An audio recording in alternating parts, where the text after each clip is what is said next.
wanted to come on here and talk a little bit about my journey so people could kind of get to know me a little bit more personally and talk specifically to musicians because music was a huge part of my life before becoming a therapist. I know I've done a lot of videos on various diagnoses and stuff like that, and I'm going to continue to do some more of those, but right now I'm going to focus a lot on some videos for musicians. So a little bit about me. So obviously, you know, I'm a certified hand therapist and occupational therapist, and I help people recover from injuries in the upper extremity, and I've done this for a really long time, seen a lot of post-operative trauma and all that stuff. And that was great, and I loved it, and it was fun. But my life prior to becoming a therapist and kind of an anatomy geek and trauma geek, I was a musician. So this flute was my passion. That's all I ever wanted to do. From the moment I picked up this instrument in 5th grade and I blew air through this stupid thing, I was like in love. That was it. That's all I was going to be. I remember walking home in 5th grade saying, I'm going to be a musician, to my parents. And they were probably like, what, are you insane? You just got that stupid tube today. But I just knew.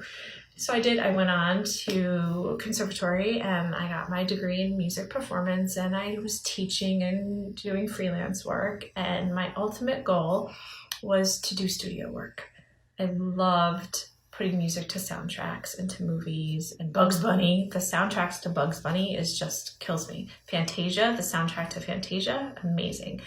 So the place to do that was California at the time. So I was practicing 8 hours a day, not with good habits at all, which I know now, but I did not know then. Nobody ever talked to me about habits. I went through school, I had tons of teachers, not tons of teachers, but enough teachers, but that's not their thing. Teachers at that point in time didn't know about ergonomics and body mechanics and all these other different things. It's not their job. You know, as a professional musician, that's not what you learn about.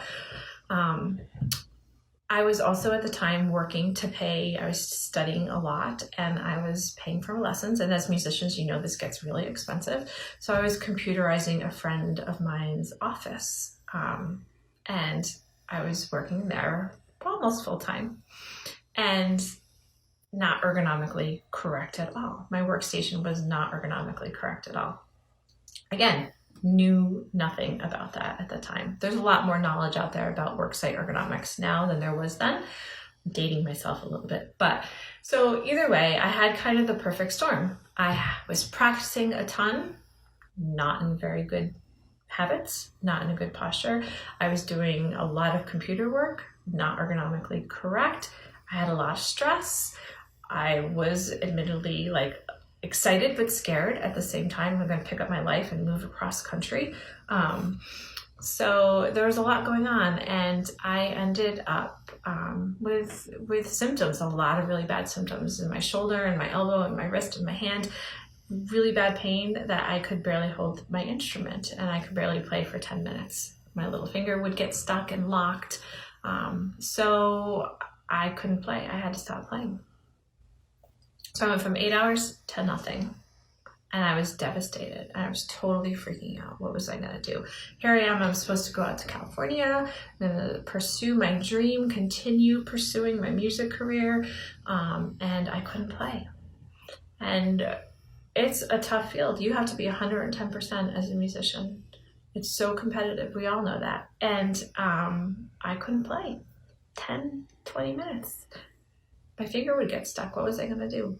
So I started my journey in the wonderful land of healthcare and trying to figure out what was going on. And I saw a bunch of practitioners in my state, but there was nobody that specialized in musicians.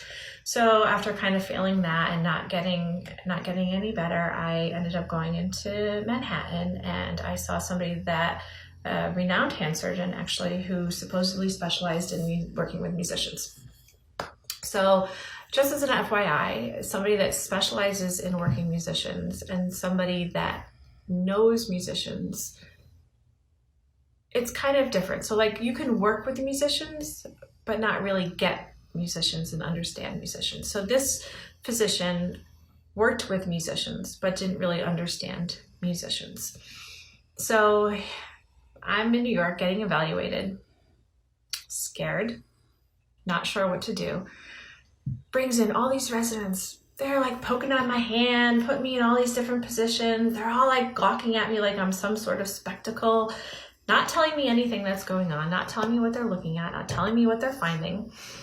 They all finally leave and he stays and he's like, okay, so, yeah, just rest and, start playing when you can. It's like, that's it. And he gave me a script to go see an OT that supposedly worked with musicians. And again, this OT worked with musicians, but was not a musician. So didn't really understand a lot of what was going on and my mindset and all these other things. So nobody looked at me playing. Nobody ever looked at me playing my instrument. Nobody talked to me about my practice habits. Nobody talked to me about what other things I might be doing that may be contributing to my symptoms. Nobody talked to me about stress levels. Nobody talked to me about diet, nutrition, any of these other things that are contributing factors. So I was made a splint, which didn't help. It didn't help keep my finger in the position it needed to. So I was forced to make a decision at that point in time. This has been probably about a year in, and I still couldn't really play. And I did finally end up finding a therapist that could help me, a neuromuscular therapist. Did a lot of manual therapy that treated my symptoms. So most of my symptoms went away, except for my finger, which now that I know I have a genetic anomaly, which is what everybody was gawking at when I was at the doctor's office, but nobody told me. All right. And I was too scared to ask a question at that point in time. I didn't know. I was in my mid-20s. I didn't know.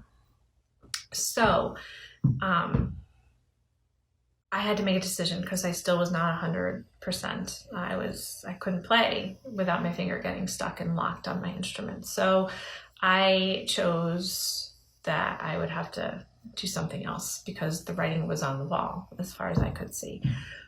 Which was devastating. I was heartbroken, obviously. It's like, losing a limb. When you were that dedicated to something for so incredibly long, it was really hard. And then I was forced with the decision, what am I going to do with my life? Here I am in my mid to late 20s, and I got to figure out what I'm going to be when I grow up, when I already knew what I was going to be. So my grandmother, of all people, said to me one day as I was visiting her in the hospital, why don't you become a PT?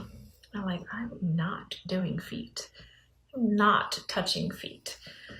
But it got my wheels turning and I found OT, which is, I was like, oh, that's kind of a good fit. It's, really holistic in nature. It's all about function, getting to the root of the problem, activity analysis, and a lot of specialty in the upper extremity. So I haphazardly applied to a school that had a program. They accepted me into the program. They gave me a lot of money to go, and I went. Just sort of snowballed into it. But I was scared to death because I was like, how am I going to pass all these science courses? I never had an academic course. Music theory, music history, orchestra, chamber ensemble. Will you take that for physics? No, didn't work. So anyways, long story short, I then went on and became a therapist, and I love it. I absolutely love it. But it took a long time for me to heal my wounds as a musician and the loss that I had of that. I did work with a musician's clinic that we had at the facility that I was working with, but we didn't get to spend much time really diving into all the areas that need to be dove into. So now that I'm on my own, and my focus right now is really to hone in on musicians and help people not have to deal with the things that I had to deal with years ago, and to let people know that there is help out there, that you're not just treating the symptoms. You don't have to just rest. That is like the worst thing you can ever tell a musician, is to just rest. Unless you have a broken bone or a tendon or a wound, that there's a way to play. There is a way to play. It may not be the way you want to play, but there is a way to play. So just know that if you're a musician with an injury, there are so many things that can be done, and it's about looking at the whole picture. So my goal is to really teach musicians to look at the whole picture, to look at their habits, to look at their body mechanics, to look at their energy level, to look at their nutrition, to look at their exercise routine. You are an athlete. You are putting yourself in positions for really long periods during the day, and you require a lot of your muscle and your body and your joints. So there's a lot to think about, and that's just so many layers. So I'm so excited right now to be able to really focus on pulling my past as a musician into my future and my present as a therapist, and melding my two loves and passions together. So if you're a musician or you know a musician that may benefit from these videos, please feel free to share them out and make them aware. I also have a free ebook for musicians on my website with just some tips to stay healthy and things to think about as a musician, but there will be more to come. So if you have any questions, please comment below, let me know, and we'll talk soon. Have a great day.